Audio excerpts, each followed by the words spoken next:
ने बाहर से आकर इस देश पे कब्जा किया, इस देश पर शासन किया, इस देश की जनता के साथ, इस देश के नागरिकों के साथ अत्याचार किया, उनको कांग्रेस की सरकार ने महिमा मंडित किया था।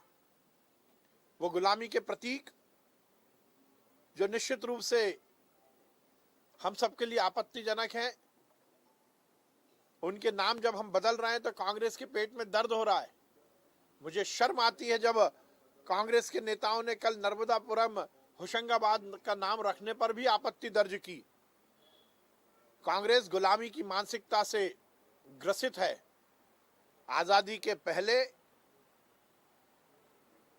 जिन जिन क्रांतिकारियों ने इस देश की आजादी के लिए शहादत दी, उनको जब भी कृतज्ञता ज्ञापित की जाती है, कांग्रेस को उसमें दर्द होता है। और जिस प्रकार माननीय मुख्यमंत्री जी ने निर्देशित किया है कि मध्य प्रदेश में अब हम अलग अलग क्षेत्र में जो जनता की सेवा, समाज की सेवा और मध्य प्रदेश का नाम पूरी दुनिया में रोशन करने का काम कर रहे हैं, उनको सरकार पुरस्कृत करेगी। इस तरह की योजना, इस तरह के पुरस्कार जहां उस व्यक्ति को तो प्रोत्साहित करते ही हैं जिसने समाज सेवा में उत्कृष्ट कार्य किया है, तो उसके साथ ही आगे आने वाली पीढ़ी को भी ये प्रेरणा देते हैं कि समाज के लिए, देश के लिए, प्रदेश के लिए यदि हम कुछ करते हैं तो सरकार हमें निश्चित रूप से याद करती है।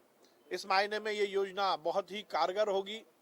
चिकित्सा क्षेत्र में भी हमने निर्णय लिया है कि वो चिकित्सक जो समाज की सेवा में लगे हैं, जो पीड़ित बीमार लोगों की सेवा करते हैं, उनको हम पुरस्कृत करेंगे और उनके प्रति कृतज्ञता ज्ञापित करेंगे। नगर और कुंडलेश्वर धाम नाम परिवर्तित होने का विरोध किया है, ये कांग्रेस की गुलामी की मानसिकता का परिचायक है।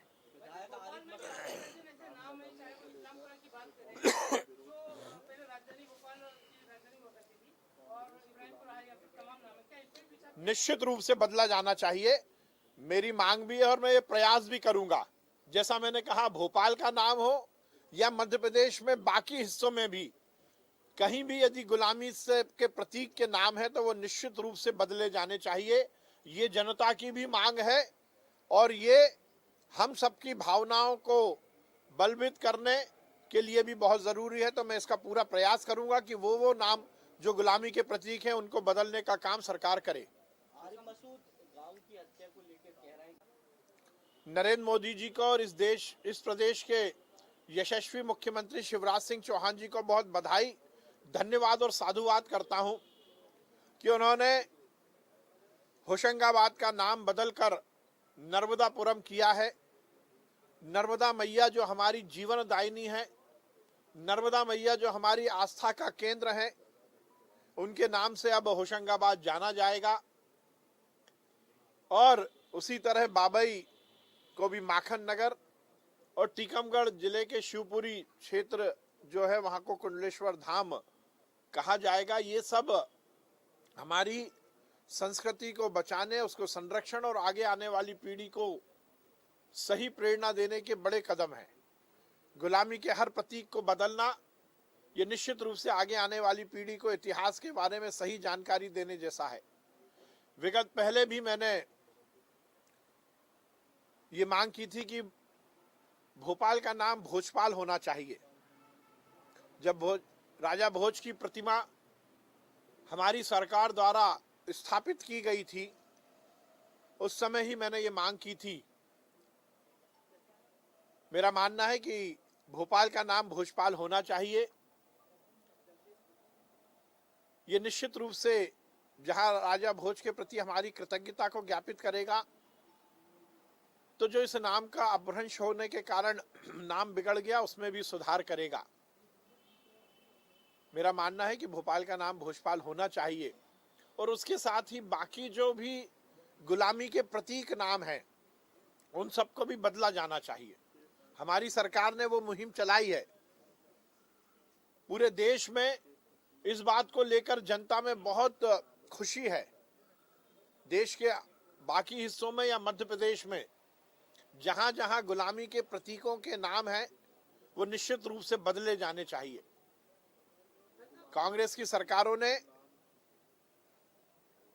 लगातार आजादी के बाद सरकार में रहने के बाद भी इतिहास को में जो गलतियां हुई थी उसको बदलने का काम नहीं किया। ये इस देश के लिए दुर्भाग्यपूर्ण है कि कांग्रेस की सरकारों ने औरंगजेब जैसे अत्याचारियों के नाम से सड़क और भवनों का नाम रखा। ये दुर्भाग्य है इस देश का कि जिन आक्रांताओं ने बाहर से आकर इस देश पे कब्जा किया, इस देश पर शासन किया, इस देश की जनता के साथ, इस देश के नागरिकों के साथ अत्याचार किया, उनको कांग्रेस की सरकार ने अब देखिए कमलनाथ जी, मैंने फिर कहा कि इस मध्य प्रदेश में कांग्रेस की चेयर रेस चल रही है। कौन चेयर पर बैठ जाएगा और कौन चेयर दूसरों को की बैठी हुई चेयर को खींच लेगा, इसी मुद्दे पर कांग्रेस की राजनीति चल रही है। 2-3 दिन पहले कमलनाथ जी गाड़ी में बैठकर लोगों को घर घर दस्तक देने पहुंचे थे। उस समय कांग्रेस के बाकी नेता नदारद थे, जबकि घर घर चलो अभियान तो कांग्रेस पार्टी का अभियान था, ये कमलनाथ जी का अभियान नहीं था। न दिग्विजय सिंह, न सुरेश पचौरी, न अरुण यादव, कोई नेता कांग्रेस का नहीं था। अब कमलनाथ जी यदि ग्वालियर जा रहे हैं तो वो ये बात भी तो बताएं कि 15 महीने जब वो मुख्यमंत्री थे तो वो कितनी बार जनता की समस्याओं के लिए जमीन पर उतरे थे। वल्लभ भवन में बैठकर ऐशो आराम की राजनीति करने वाले कमलनाथ जी जब मुख्यमंत्री थे तो हवाई जहाज से नीचे नहीं उतरते थे, और आज वो कार से नीचे नहीं उतर रहे। बूथ विस्तारक अभियान का